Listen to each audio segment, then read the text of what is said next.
বিশেষ অনুরোধ, আমাদের চ্যানেল ব্ল্যাক ইনভেনশন মুভিজকে সাবস্ক্রাইব করুন, কারণ আপনাদের সহযোগিতা এবং ভালোবাসা আমাদের জন্য একান্তই কাম্য। এখন থেকে আমাদের অডিও স্টোরিজ শুনুন স্পটিফাইতেও।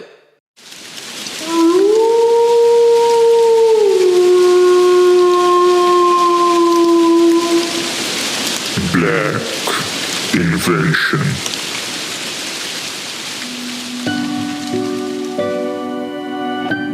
সকলকে স্বাগতম জানাই ব্ল্যাক ইনভেনশন মুভিজ অডিও স্টোরিতে। আজকের গল্প টিম অরিজিনালস প্রেজেন্ট বিভূতিভূষণ বন্দ্যোপাধ্যায়ের লিখিত ভৌতিক পালঙ্ক। অনেকদিন পর সতীশের সঙ্গে দেখা। বেচারা হন্তদন্ত হয়ে ভিড় টেলে বিকেলবেলা বেন্টিং স্ট্রিটের বাঁদিকের ফুটপাত দিয়ে উত্তরমুখে চলছিল। সমস্ত অফিসে সবেমাত্র ছুটি হয়েছে। শীতকাল, আধ অন্ধকার আধ আলোয় পথ তখন ছেয়েছিল। ক্লান্ত দেহে ছ্যাঁকড়া গাড়ির মতো ধীরে ধীরে পথ ভেদ করে চলছিলাম। সহসা সতীশের জামাটা চেপে ধরে চিৎকার করে উঠলাম, আরে সতীশ যে! সতীশ সবিস্ময় আমার পানে চেয়ে বলে উঠল, খগেন, বাই গড, আমি তোমাকেই খুঁজছিলাম। বললাম, তার প্রমাণ? আমাকে ধাক্কা দিয়েই তো তুমি চলে গেছিলে আর একটু হলে। ভাগ্যিস ডাকলাম। সরি, আমি এখন বিশেষ ব্যস্ত। তা তো বুঝতেই পারছি। তা কোথায় চলেছ শুনি? তোমাকেও আমার সঙ্গে যেতে হবে। বেশি দূর নয়, যাবার পথেই সব বলবো। আশ্চর্য, না বললে শুনবো না, জোর করে নিয়ে যাব। ছেলেবেলা থেকেই সতীশকে চিনি, কথা অনুযায়ী সে কাজ করে। আজ শরীরে কিছু বল থাকায় প্রায় ক্ষেত্রেই সে বল প্রয়োগ করে স্বার্থসিদ্ধি করতেও বলে না। অজ্ঞতা তার সঙ্গে যেতে হলো। তার গন্তব্যস্থান খুব নিকটেই ছিল এবং সে তার উদ্দেশ্য খুব সংক্ষেপেই ব্যক্ত করল। সেদিন সকালে খবরের কাগজে বেচাকেনার একটা কলমের বিজ্ঞাপন ছিল। একটি অতি আধুনিক এবং রহস্যজনক চীন দেশীয় খাট অধিক মূল্যদাতাকে বিক্রয় করা হইবে। জগতে ইহা অদ্বিতীয়, সুযোগ হারাইলে অনুশোচনা করিতে হইবে।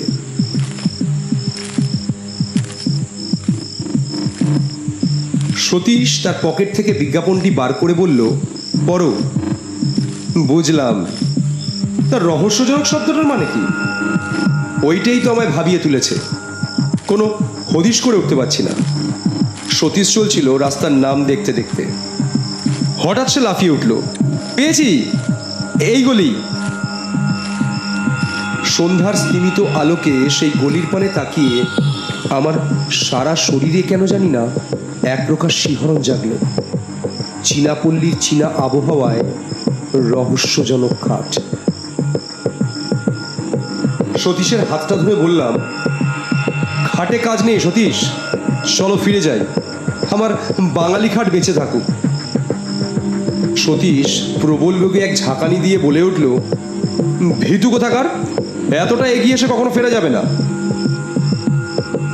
গলির মোড়ের ডান পাশে একটা নিম গাছ ভূতের মতো মাথা উঁচু করে দাঁড়িয়েছিল। ওদিকে ডাস্টবিনের মধ্যে থেকে যত সমস্ত অখাদ্য কুখাদ্যর উৎকট গন্ধ ভেসে আসছে।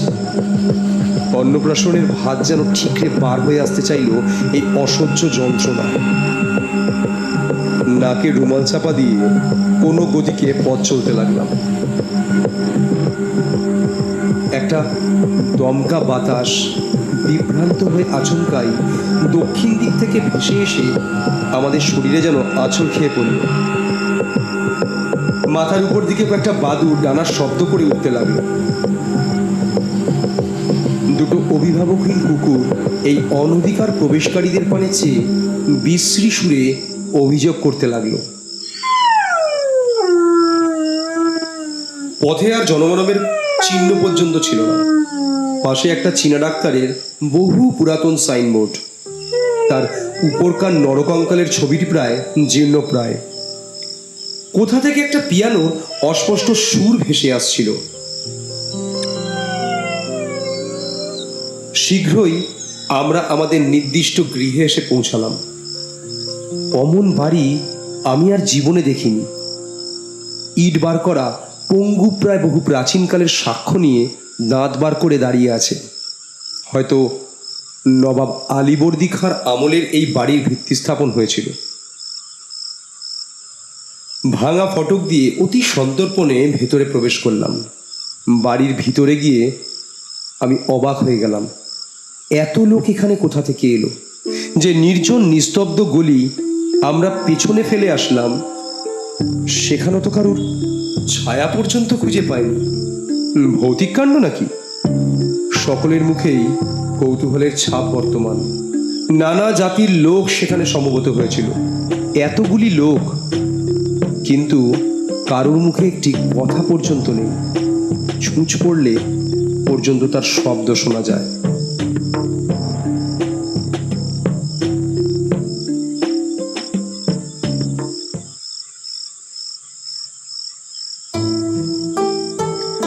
ঘণ্টাখানেক পর এক বৃদ্ধ মোটা চীনা আমাদের পথ প্রদর্শন করে নিয়ে গেল। তার মাথার একটি চুলও কাঁচা ছিল না। তার সামনের ওপরে দুটি দাঁত সোনা দিয়ে বাঁধানো, আর বাঁ হাতের উল্কিতে একটি ভোজালির ছবি। সে আমাদের ইশারা করে অনেকগুলি ঘর পার করে সেই খাটের ঘরে নিয়ে গেল। বাড়িটি একটি দুর্ভেদ্য দুর্গের মতো, চারিদিকে শুধু গোলক ধাঁধা। হ্যাঁ, খাট বটে। অমন খাট আমি জীবনে আর দ্বিতীয়টি দেখিনি। খাট আমি অনেক দেখেছি, কিন্তু ঠিক ওই রকম আশ্চর্য চীনা খাট সেই প্রথম এবং শেষ দেখলাম। তার অপূর্ব ভাস্কর্য, অপূর্ব কারুকার্য। এক পাশে ভগবান বুদ্ধের ধ্যান গম্ভীর প্রশান্ত মূর্তি। আয়তনে খাটটি বিশেষ বড় নয়, দুটি মানুষ বেশ আরামে শুতে পারে। আবার আশ্চর্য, সেই খাট বাড়িয়ে 10 জনেরও জায়গা করা যায়। দেখে চমকে গেলাম। সকলের সঙ্গে বেশ দর কষাকষি হতে লাগলো। ওই সামান্য একটা কাঠের খাটের প্রতি সকলেরই মন আকৃষ্ট হয়েছিল। কিনবার জন্য সকলের কি সে ব্যাকুলতা! দাম হু হু করে বাড়তে লাগলো। শেষে সতীশের ভাগ্যেই ওই খাটটি জুটল 1500 টাকা।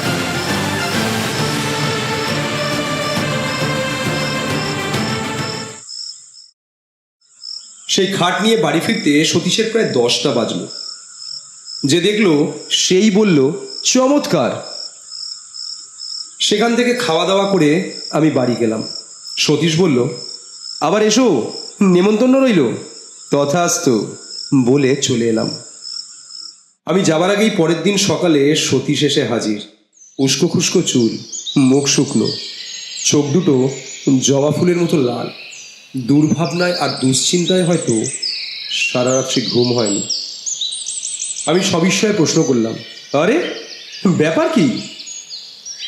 বিপদ, বিষম বিপদ। সতীশের গলা দিয়ে সরবার হচ্ছিল না। কিসের বিপদ? সেই খাট। একটা যে কিছু হবে তা আমি আগেই বুঝতে পেরেছিলাম। কেউ কখনো খাল কেটে কুমির নিয়ে আসে? হাজারো।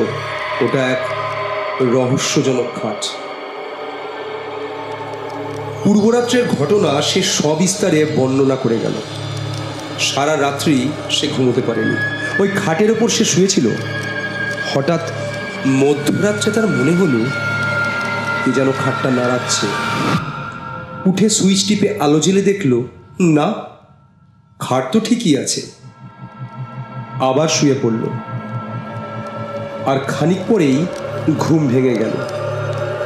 কিসের একটা ভীষণ শব্দে সারা ঘরখানা যেন গম গম করছে। দেওয়ালের সঙ্গে যেন খাটখানার ভীষণ ঠোকাঠুকি হচ্ছে। ধর্মর করে উঠে ও আলো জ্বালল। না, সবকিছু নিঃশব্দ, নিথর। কোথাও এতটুকু শব্দ পর্যন্ত নেই। সে আবার শুয়ে পড়ল। এবার আর সে আলো নেভালো না। ভোর রাত্রে কার দুর্বোধ্য আর্তকণ্ঠের বিলাপধ্বনিতে তার চেতনা ফিরে এলো। কে যেন খাটের পাশে বসে বিনিয়ে বিনিয়ে কেঁদে মরছিল। আমি বললাম, বলেছিলাম তো তোমায় প্রথমেই, ও খাট কিনে কাজ নেই, যেমন তোমার রোগ, এবার বোঝো। সতীশ বলল, দেখো খগেন, তোমায় হয়তো বুঝিয়ে বলতে পারবো না, ওই হতভাগ্য খাটখানার ওপর এমন মায়া লেগে গেছে যে কি বলবো। আমি ওকে ছাড়তে পারবো না আর কোনো মতেই। তবে মরো ওই নিয়ে, আমি তোমার সাহায্য চাই। আমার সাহায্য? হ্যাঁ, আজ তুমি আমাদের ওখানে রাতে খাওয়া দাওয়া করবে, সারা রাত না ঘুমিয়ে ওই খাট পাহারা দেবে, দেখি ওর গলতটা কোথায়। আর আমার অফিস? আরে পাগল, কাল যে রবিবার। অজ্ঞতা বন্ধুকে সাহায্য করবার জন্য সন্ধেবেলা তাদের বাড়ি গিয়ে হাজির হলাম। সতীশ আমার অপেক্ষায় পদপানে চেয়েছিল। সে সোল্লাসে চিৎকার করে উঠল, সুস্বাগতম, সুস্বাগতম। তারপর আর কোনো গন্ডগোল হয়নি তো? না, দিনের বেলা গন্ডগোল হবার তো কোনো কারণই নেই। সতীশের মা বললেন, দেখো দেখি বাবা খগেন, এত বলছি যা বিক্রি করে দে। তা আমার কথা যদিও শুনেছে। সতীশ বলল, বলছো কি মা, ভয় পেয়ে 1500 টাকার খাটটা বিক্রি করব? খাওয়া দাওয়া সেরে রাত্রি জাগবার সাজ সরঞ্জাম নিয়ে আমরা দুই বন্ধুতে খাটের ঘরে গিয়ে বসলাম। আমার হাতে দীনেন রায়ের ডিটেকটিভ উপন্যাস, আর সতীশের হাতে হেলথ অ্যান্ড হাইজিন। রাত্রি কমে বাড়তে লাগলো। ঠিক হলো, আগে সতীশ ঘুমোবে আর আমি জাগবো, তারপর সতীশ জাগবে আর আমি ঘুমাবো। বইখানা খুলে আমি বসে রইলাম। পড়তে পারলাম না একটা অক্ষরও। এক দৃষ্টিতে তাকিয়ে রইলাম। চারিদিকে কান খাড়া করে বসে রইলাম ভয়ে ভয়ে। এতটুকু শব্দে থেকে থেকে চমকে উঠছিলাম। ওই বুঝি অপদেবতা আমার গলাটা টিপে দিল। কাদের বাড়িতে ঘড়িতে সুর করে 2টো বেজে গেল। হঠাৎ মনে হলো কে যেন বাইরের বারান্দায় চলে বেড়াচ্ছে। তার পদশব্দ বেশ স্পষ্ট হয়ে উঠল। আমার সারা শরীর দোল দিয়ে উঠল, লোমগুলো খাড়া হয়ে উঠল। হঠাৎ সশব্দে খোলা জানলাটা বন্ধ হয়ে গেল। মুহূর্তে বোধ হলো আমি যেন শূন্যে উঠে গেছি। আমার জ্ঞান যেন লোপ পেয়ে গেছে।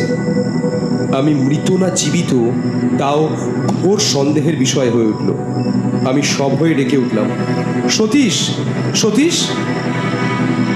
সতীশ ধর্মর করে উঠে বসল। ব্যাপার কি খগেন, ব্যাপার কি?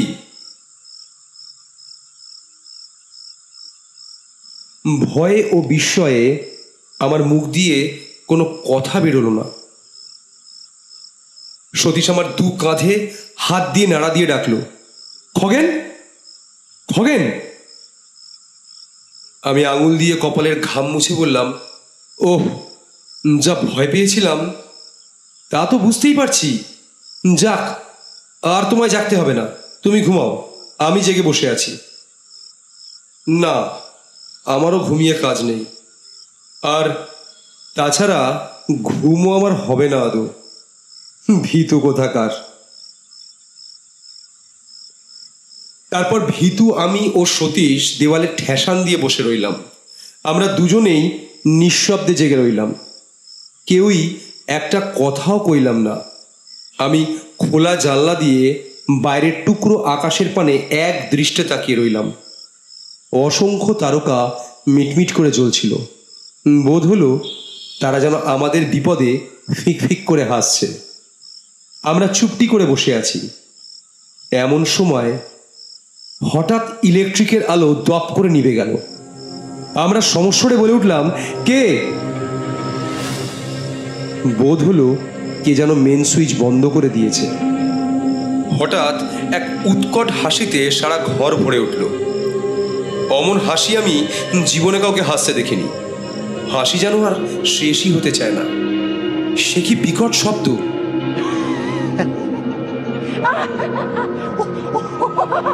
বোধ হলো কে যেন ঠিক দরজার কাছে হেসে খুন হচ্ছে। আমি শিউরে উঠলাম। সতীশ চট করে টর্চটা দরজার ওপর ফেললো।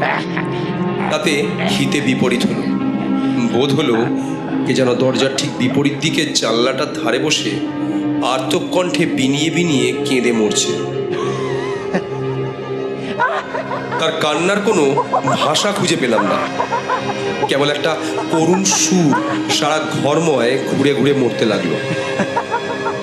তারপর সেই খাটের উপর গিয়ে সেই বিলাপ ধ্বনি আর নড়ল না। তার কান্নায় যেন খাটটা ভিজে গেল। সেই অবদ্ধ ভাষার সকরুণ বিলাপধ্বনি চিত্তে এমন এক অজ্ঞাত বেদনার সঞ্চার করল, যার ফলে আমাদের সমস্ত শক্তি যেন ক্রমে ক্রমে লোপ পেতে লাগলো। মনে হলো কে যেন ক্লোরোফর্ম দিয়ে আমাদের অজ্ঞান করে দিচ্ছে। আমরা যেন ধীরে ধীরে অচেতন হয়ে পড়ছি। সতীশের সাহসটা ছিল কিছু বেশি, তাই সে খাটের ওপর টর্চ ফেলে গর্জে উঠল, কে কে ওখানে? কিছুই দেখা গেল না, কেউ সাড়াও দিল না। সহসা সেই খাটখানা ঘরময় দাপাদাপি শুরু করে দিল। মনে হলো অগণিত নরকঙ্কাল যেন তার চারিদিকে নৃত্য করছে। তাদের হাড়ের খটখট শব্দে কানের পর্দা ছিঁড়ে যাবার উপক্রম হলো। আমার বুকের ভেতরটা টনটন করতে লাগলো কিসের যেন বেদনায়। বোধ হলো হয়তো বুকখানা এক্ষুনি ভেঙে চুরমার হয়ে যাবে। একটু একটু করে আমার জ্ঞান হারিয়ে গেল। তারপর কোথা দিয়ে যে কি হয়ে গেল তা ঠিক বুঝতে পারলাম না। বোধ হলো আমি যেন অনেক দূরে এক চীনা বাড়ি গিয়ে হাজির হয়েছি। একটা ছোট্ট ঘরে তখন সেই গভীর রাত্রে টিম টিম করে একটা দ্বীপ জ্বলছিল। ঘরের মেঝের উপর একটা লোক মুমূর্ষু অবস্থায় পড়ে রয়েছে। একটা ছেঁড়া মাদুরের ওপরে তার সেই রোগ পাণ্ডুর মুখখানা দেখে আমার বড় দয়া হলো। রোগে ভুগে ভুগে বেচারা কঙ্কালসার হয়ে গেছে। তার পাশে বসেছিল তার স্ত্রী হবে বলে বোধ হলো। চেহারা কিন্তু তার স্বামীর 4 গুণ। একটা মস্ত টুলের ওপরে বসে সে ঢুলছিল। তার পাশেই আমাদের এই খাটটা দেখে আমি তো অবাক হয়ে গেলাম। 7 সমুদ্র 13 নদী পার করে এটাকে কে এখানে নিয়ে এলো? হঠাৎ শ্রীলোকটি বিকট একটা হা করে হাই তুলল। তারপর দুটো সশব্দ তুড়ি দিয়ে একবার ঘরের চারিদিকে চেয়ে দেখলাম তার স্বামী ইতিমধ্যে উঠে সেই খাটের দিকে এগিয়ে গেছে চুপি চুপি।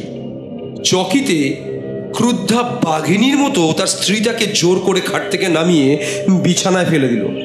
সে ভীষণভাবে গর্জন করতে লাগলো, আর তার স্বামী ব্যাকুলভাবে অনুনয় করতে লাগলো, ওই খাটের পানে অঙ্গুলি সংকেত করে।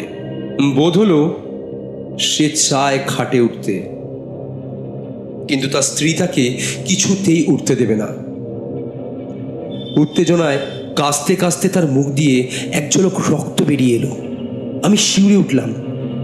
তারপর লোকটার মাথাটা বিছানায় লুটিয়ে পড়ল, আর সে উঠল না। তার স্ত্রী তার পাশে বসে বিনিয়ে বিনিয়ে কাঁদতে লাগলো। যখন জ্ঞান ফিরল, দেখলাম ভোরের আলোয় চারিদিক ভরে গেছে। দেখলাম সতীশের মা আমার চোখে মুখে জলের ছিটে দিচ্ছেন। তিনি আমার জ্ঞান ফিরে আসতে দেখে বললেন, খগেন, বাবা খগেন। আমি কোথায়? নিচের ঘরে। আর সতীশ কোথায়? সতীশের এখনো জ্ঞান হয়নি। তারপর শুনলাম রাত্রি 4টে নাগাদ আমরা নাকি দুজনে সদর দরজায় এসে মাটিতে পড়ে গিয়ে গো গো করতে থাকি। সতীশের মা বাইরে এসে এই অবস্থা দেখে চিৎকার করে কাঁদতে আরম্ভ করে দেন। পাক্কা 3 ঘন্টা তদারক করার পর আমাদের জ্ঞান হয়। ডাক্তার এসে বলে গেছিল ভয়ের কোনো কারণ নেই, একটা সাডেন শক, আর কি। জ্ঞান হলে একটু ব্রোমাইড দিলেই সব ঠিক হয়ে যাবে। সতীশের জ্ঞান হতে সেও আমারই মতো অবিকল উদ্ভট স্বরে কথা বলে গেল। আমি বিস্ময়ে সকলের পানে তাকিয়ে রইলাম। সতীশের মা বললেন, আগে ওই সর্বনেশের খাটটা বিদায় কর বাবা। খাট বিক্রির একটা বিজ্ঞাপন দেওয়া হলো। পরের দিন বিকালে অসংখ্য লোকে বাড়ি ছেয়ে গেল। খাটটা বিক্রি হলো শেষ পর্যন্ত 2000 টাকায়। এক ইহুদি সেটা কিনে নিয়ে গেল। যাক, মাছ থেকে কিছু লাভ হলো। বিক্রি না হলে শেষ পর্যন্ত হয়তো ওটা বিলিয়ে দিতে হতো। এখন মাঝে মাঝে সেই রহস্যজনক খাটের কথা ভাবি। একবার তো মনে হয় সেটা এখন কার কাছে আছে খোঁজ করি। সেই অতৃপ্ত আত্মা যাকে তার দুর্দান্ত স্ত্রী কোনো ক্রমে ব্যাধির ভয়ে খাটের ওপর জীবিত অবস্থায় শুতে দেয়নি, সে কি আজও তৃপ্ত হয়েছে?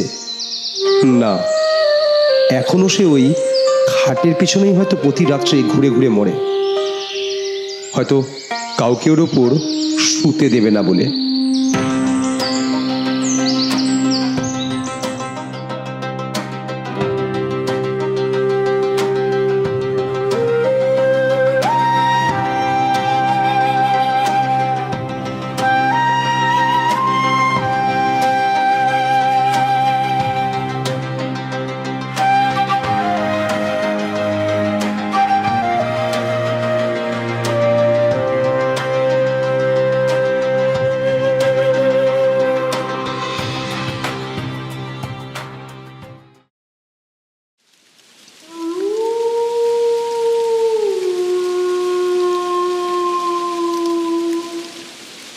Black Invention.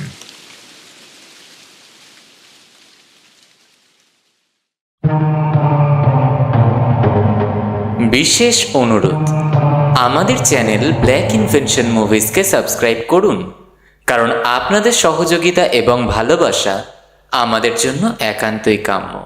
এখন থেকে আমাদের অডিও স্টোরি শুনুন স্পটিফাইতেও।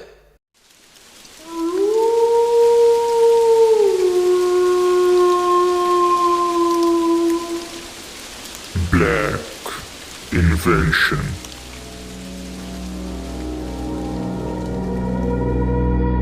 সকলকে স্বাগতম জানাই ব্ল্যাক ইনভেনশন মুভিজ অডিও স্টোরিতে।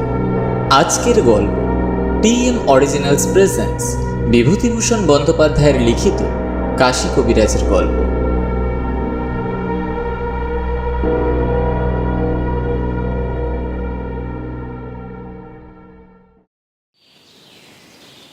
আমার উঠোন দিয়ে রোজ কাশী কবিরাজ একটা ছোট্ট ব্যাগ হাতে যেন কোথায় যায়। জিজ্ঞাসা করলেই তিনি বলে ওঠেন, এই যাচ্ছি সোনকপুর, রুগী দেখতে যাচ্ছি ভায়া। একদিন তিনি বললেন, এই নৈহাটি যাচ্ছি রুগী দেখতে, সেখান থেকে আবার শ্যামনগর যাব। সেখানেও আপনার রুগী আছে বুঝি? সব জায়গায়, কলকাতায় মাসে প্রায় আমার 2 বার যেতে হয়। আমার হাসি পায়। কাশী কবিরাজ আমাদের গ্রামে বছরখানেক আগে পাকিস্তান থেকে এসে বাসা করছে। জঙ্গলের মধ্যে একখানা দোচালা ঘর, আম গাছের ডালপালায় ঢাকা, দিনে সূর্যের আলো প্রবেশ করে না। ছেঁড়া কাপড় পরে কাশী কবিরাজের বউকে আমরা ধান সেদ্ধ করতেও দেখেছি। এত যদি পসার, তবে এমন অবস্থা কেন?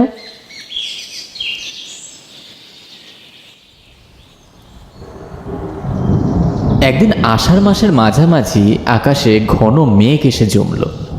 বৃষ্টি প্রায় আসে। কাশী কবিরাজকে দেখি আমার উঠোন দিয়ে হন হন করে চলছে ব্যাগ হাতে নিয়ে।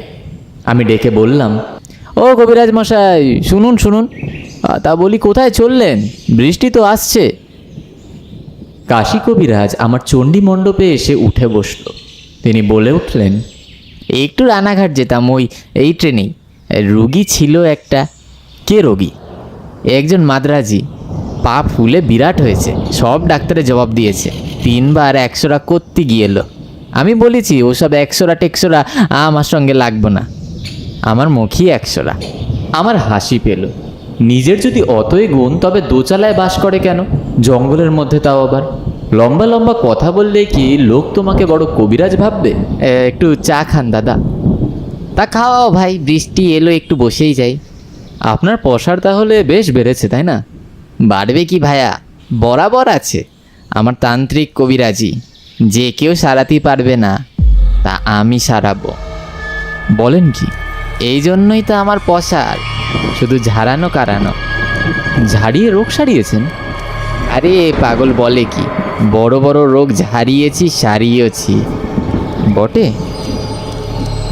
তোমরাই ইংরেজি লেখাপড়া জানো কি না সমস্ত অবিশ্বাস করা জানি, ভূত মানো। এই রে, ঝাড়ফুঁক থেকে এবার ভূত প্রেতে এসে পৌঁছালো। কাশীনাথ কবিরাজ অনেক কিছু জানে দেখছি।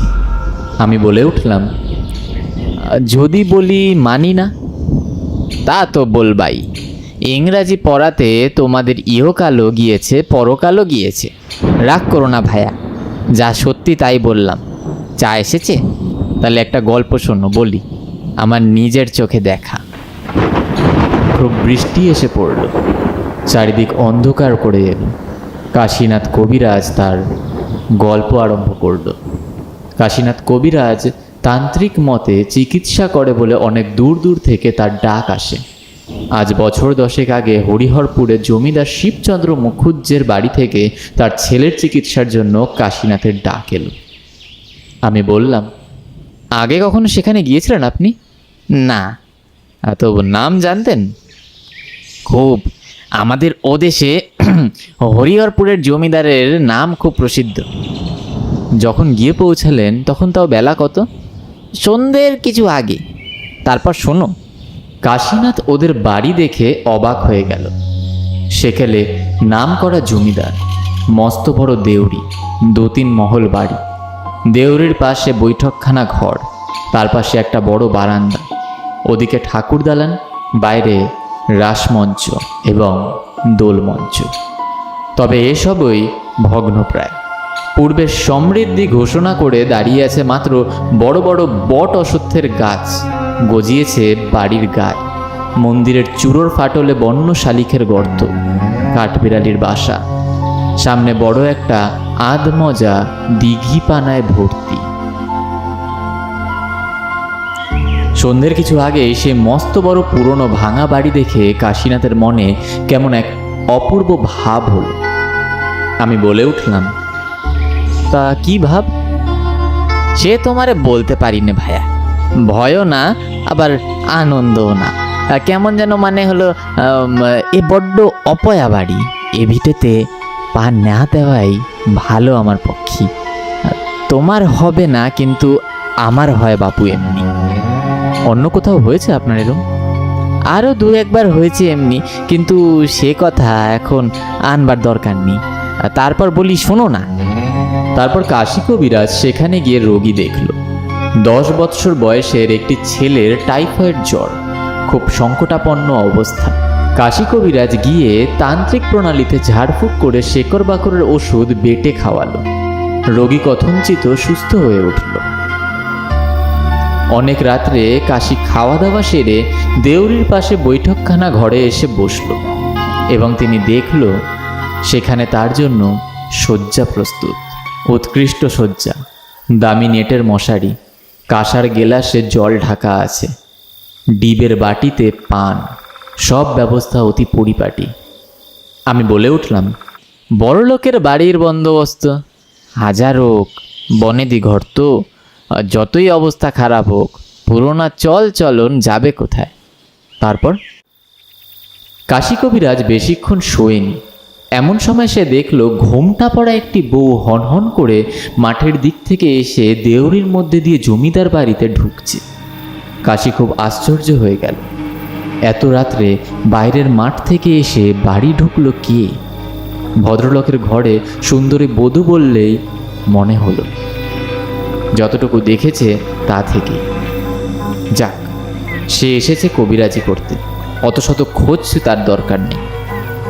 যে যা ভালো বোঝে তাই কর। আমি বললাম, তাও রাত তখন কত? রাত 1টার কম নয়, বরং বেশি। যেদিক থেকে এলো সেদিকে কোনো লোকালয় নেই?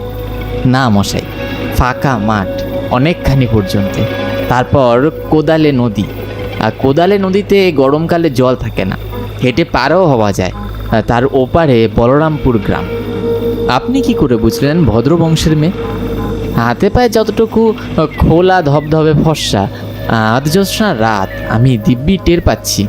মুখখানা অবিশ্বাসী ঘোমটায় ঢাকা ছিল। বাড়ির মধ্যে ঢুকে যাওয়ার সময় অন্য কোনো লোক সেখানে ছিল? না। আপনাকে টের পেয়েছিল? কোন দিক থেকে নাচিয়ে হনহন করে বাড়ির মধ্যে ঢুকে গেল। কাশী কবিরাজ নির্বিরোধী ভালো লোক। সে জলের গ্লাস তুলে খানিকটা জল খেয়ে মশারি খাটিয়ে শুয়ে পড়ল। কিন্তু নানান চিন্তায় ঘুম আর আসে না।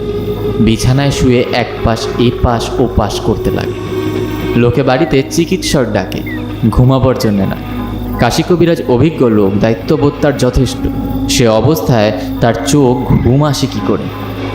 মিনিট খানেক পরে কাশী হঠাৎ দেখল সেই বউটি তার পাশের দেউড়ি দিয়ে আবার বার হয়ে যাচ্ছে। বিছানা ছেড়ে সে তরাক করে উঠে পড়ল। বউটি ক্রমে দূর মাঠের দিকে চলে যাচ্ছে। জ্যোৎস্নায় তার সাদা কাপড় দূর থেকেও স্পষ্ট দেখা যাচ্ছে। আমি বললাম, মাঠের দিকে গেল একা? একদম একা, আর অত রাত। আপনি কি ভাবলেন? আমি আর কি ভাববো মশাই, একেবারেই অবাক।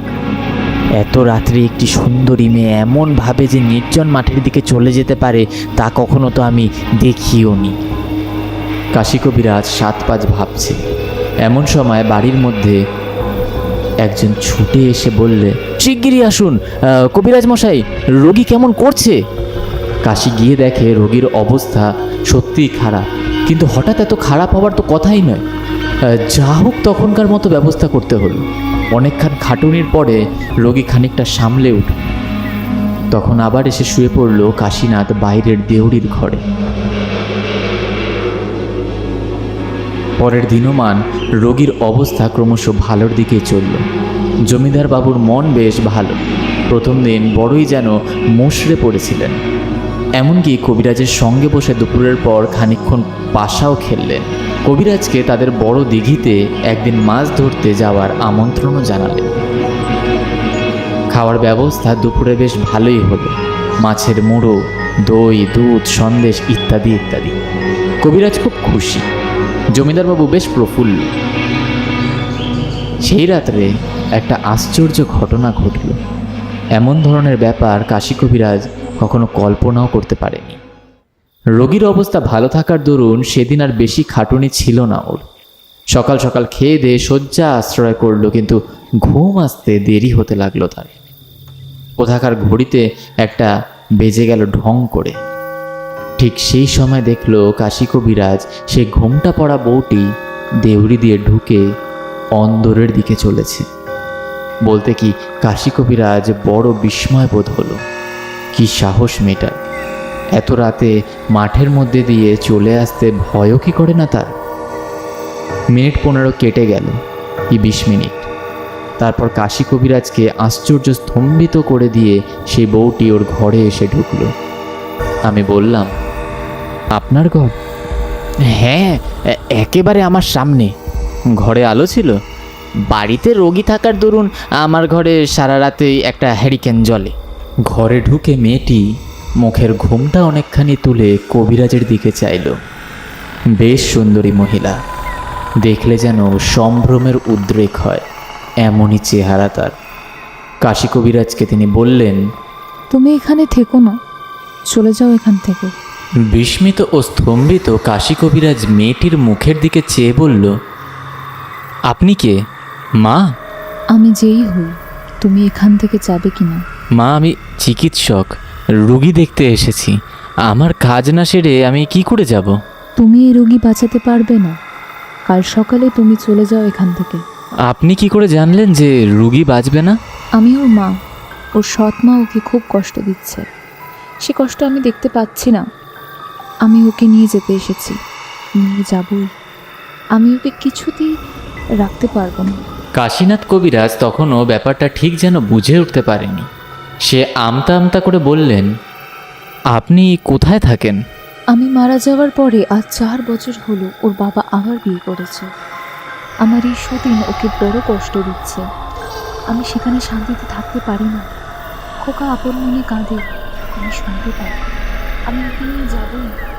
কাশীনাথের সমস্ত শরীর হিম হয়ে গিয়েছে যেন। কি ব্যাপারটা সামনে ঘটছে তার যেন কোনো ধারণাই নেই। তবুও সে হাত জোর করে বললেন, মা, একটা কথা বলি। আমি জমিদার বাবুর আপনার স্বামীকে সব বলি।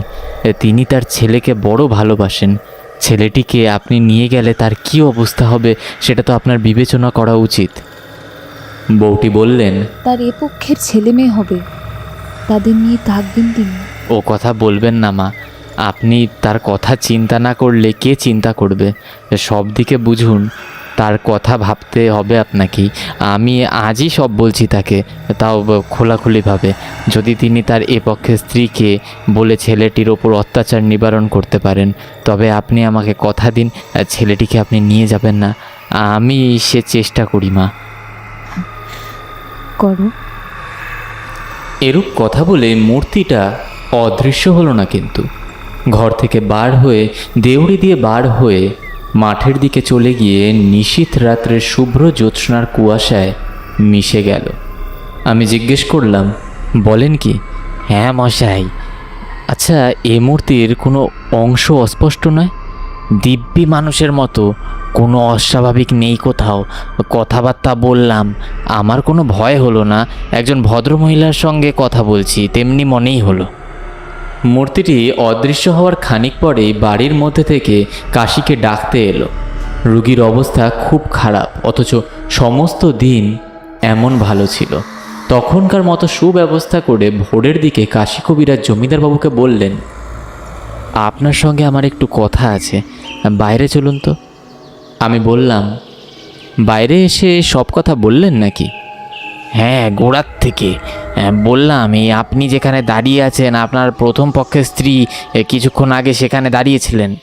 তিনি এই কথা শুনে বিশ্বাস করলেন, কেঁদে ফেললেন। তিনি বললেন, আমি জানি, আমি এই অসুখের সময় একদিন ওকে শিয়ারে দাঁড়িয়ে থাকতে দেখেছি। তারপরের ইতিহাসটা খুবই সংক্ষিপ্ত। জমিদারবাবু বললেন, আমি জানি ওর সৎ মা ওর ওপর খুব সদয় নয়, তবে এতটা আমি জানতাম না। আমি কথা দিচ্ছি, খোকা সেরে উঠলে ওর মামার বাড়িতে রেখে লেখাপড়া শেখাবো। এই সংস্রবে আর আনবো না। আমার এ স্ত্রীকে আমি শাসন করছি, আপনি তাকে জানাবেন। রাত ভোর হয়ে গেল। রোগীর অবস্থা ক্রমশ ভালো হয়ে উঠতে লাগলো। 11 দিন পর কাশী কবিরাজ পথ্য দিলে তার রোগীকে।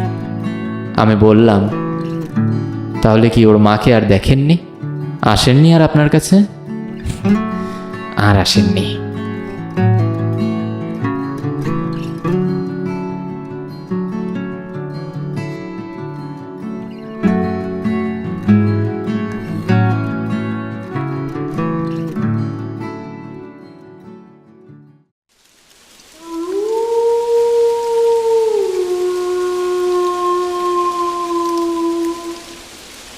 Black Invention.